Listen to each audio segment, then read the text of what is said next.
कुठे ना कुठेतरी लग्न समारंभ असतातच. तेव्हा नुसती धावाधाव आणि पळापळ. कोण कधी येऊन टपके लग्नाच्या संबंधात ते सांगता सुद्धा येणार नाही.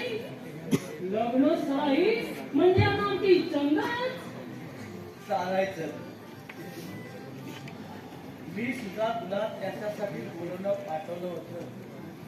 म्हटलं लग्न सराई आहे,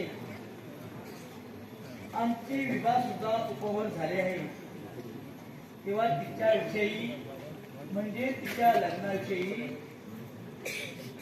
तुझ्याकडे चौकशी करायची होती, म्हणून तुला तातडीनं बोलवणं पाठवलं. थांब.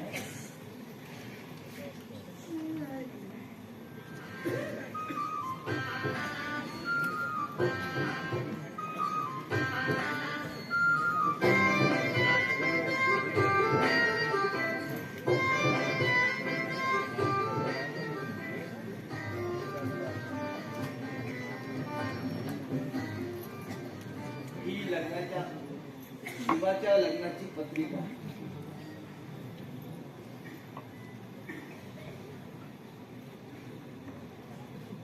यंदा वैशाख महिना संपेपर्यंत शिवाच्या लग्नाचा मुहूर्त आहे का तो पहा. हो हो पाहतोच मी. ते काम माझ्याकडे लागले. कसे नाव्याच्या दुकानात जाऊन माणूस कुठली बसला की नावे जसे त्याला विचारतो, केस की दाढी कसे कामचे आहे. आता पत्रिका पडली की कुठे सण आला काही लक्षात येते आमच्या.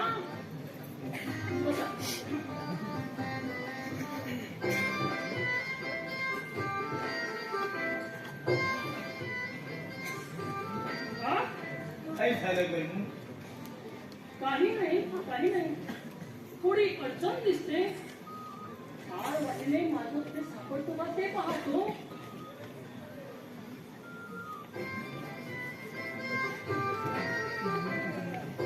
नाही. काय झालं बहिणी? अरे असा स्वतःशीच काय होई नाही करतो. अण्णा क्षणभर थांबा.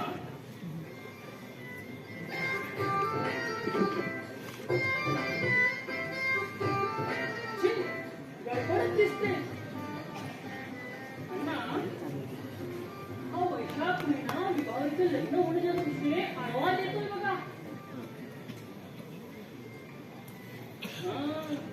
आता तुम्ही म्हणतच असाल तर प्रेम मार्गशीर्ष महिन्यामध्ये विवाहासाठी लाभदायक असा योग आहे. तिच्या राशीतला शनी संपून तिच्यासाठी प्रबळ योग असा गुरुचा प्रवेश होणार आहे.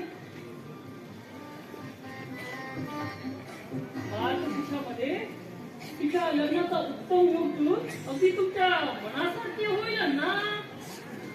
ठीक आहे. मार्गशीर्ष तर मार्गशीर्ष. सुखाच्या क्षणाची वाट पहा. थोडे दिवस थांबायला ठेव. आता कसे बोलला त्यांना. हे फक्त समजदार माणसच समजतात हो. म्हटलंय ना, धीर धारे धीरापोटी मिळती फळे रसाळ गोमटी.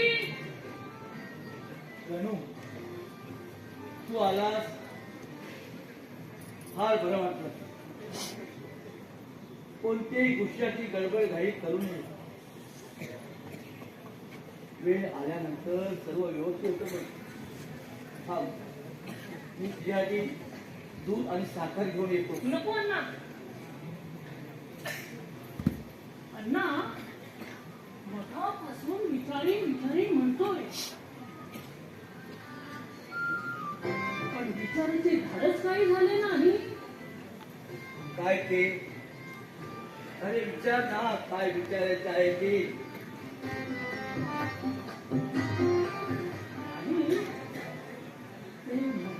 काय आणि जास्तच वाढलेलं दिसतंय हे.